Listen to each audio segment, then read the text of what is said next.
Media hüququ üzrə ekspert və Toplum TV-nin həm təsisçisi Ələsgər Məmmədli artıq 2-ci ildir ki, doğum gününü həbsdə qeyd edir. O, 2024-cü il martın 8-i Bakıda klinikaların birindən çıxarkən mülki qeyri şəxslər tərəfindən saxlanılıb. Ona qarşı irəli sürülən ittihamlar arasında valyuta qaçırmaçılığı, qanunsuz sahibkarlıq, vergi ödəməkdən yayma və çirkli pulların yuyulması kimi ciddi maliyyə cinayətləri yer alır. Proses biraz gərgin keçdi. Hakimlə Ələsgər Məmmədli arasında gərginlik yaşandı. Hakim Ələsgər Məmmədlinin müdafiə nitqini, hansı ki özü qeydlər aparmışdı, ona imkan vermədi. Ələsgər Məmmədli buna kəskin etiraz elədi, yəni əsəbləşdi.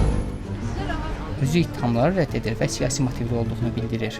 Ailəsi və vəkilləri müntəzəm olaraq onun səhhətindəki narahatlıqları dilə gətirirlər. Elə bu səbəbdən vəkil Ələsgər Məmmədlinin ev dustaqlığına buraxılması üçün vəsadətlər qaldırsa da, indiyədək heç biri təmin edilməyib. Həbsindən əvvəl onun qalxana bənzər vəziyyətində şiş aşkarlanıb və biopsiya üçün klinikaya müraciət edib. Ələsgər Məmmədli hüquq mühafizə orqanlarının onun tibbi müayinələrinə və əməliyyat edilməsinə mane olduğunu deyir.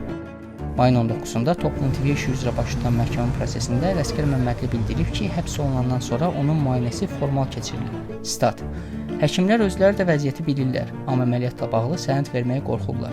Statın sonu. Beynəlxalq insan hüquqları təşkilatları, o cümlədən Amnesty International və Human Rights Watch Ələsgər Məmmədlinin və digər jurnalistlərin dərhal azadlığa buraxılmasını tələb edərək bu həbsləri Azərbaycanda müstəqil medianın susdurulmasına yönəlmiş kampaniyanın bir hissəsi kimi qiymətləndirirlər. Birinci kateqoriya reyestrə düşənlər, digəri düşməyənlər.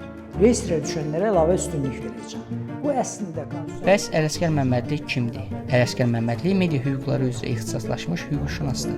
O, 1968-ci il mayın 24-də Ağdam rayonunun Quzanlı kəndində müəllim ailəsində doğulub. İstanbul Universitetinin hüquq fakültəsini bitirib. Daha sonra Ankarada da hüquq və idarəetmə üzrə magistr təhsili alıb. Türkiyədə və Azərbaycanda bir sıra hüquqi və media təşkilatlarında hüquqşünas, məsləhətçi və rəhbər vəzifələrdə çalışıb. O, 2002-2013-cü illərdə jurnalistlər və hüquqşünaslar üçün 200-dən çox təlim keçib. Bir sıra hüquqi kitabların müəllifidir. 2016-cı ildə Toplum TV-nin hüquqi təsisçilərindən biri olub və insan haqlarının müdafiəsini əsas fəaliyyət prinsipi kimi müəyyən edib. O, ATƏT və Avropa Şurası kimi qurumlarla media hüququ üzrə ekspert kimi əməkdaşlıq edib. 2014-cü ildə IREX təşkilatında işlədiyi dövrdə barəsində cinayət işi açılıb və Avropa İnsan Hüquqları Məhkəməsi bu iş üzrə ona qarşı hüquq pozuntusunu tanıyıb. Toplum TV-yə qarşı əsas təzyiqlər 6 mart 2024-cü ildə ofis edilən polis reydi ilə başlayıb. Reyd zamanı bir neçə əməkdaş saxlanılıb və avadanlıqlar müsadirə edilib. Toplum TV işi üzrə ümumilikdə 10 nəfərə cinayət işi açılıb. Qurumun həm təsisçisi Ələsgər Məmmədli, jurnalistlər Müşfiq Cabbar, Fərdi İsmailov, Demokratik Təşəbbüslər İnstitutunun rəhbəri və 3-cü Respublika platformasının spikeri Akif Qurbanov, eyni zamanda qurucu heyət üzvü Ruslan İzzətli, Demokratik Təşəbbüslər İnstitutunun əməkdaşları Əli Zeynal, Ramil Babayev və İlkin Əmrahov hazırda həbsdədir. Jurnalist Elmir Abbasov polis nəzarətinə verilib. Şahnaz Bəylər qızı isə ev dustaqlığına buraxılıb. Toplum TV işi üzrə həbs edilənlər qaçalmaçılıqda ittiham edilir. Sonradan ittiham ağırlaşdırılıb.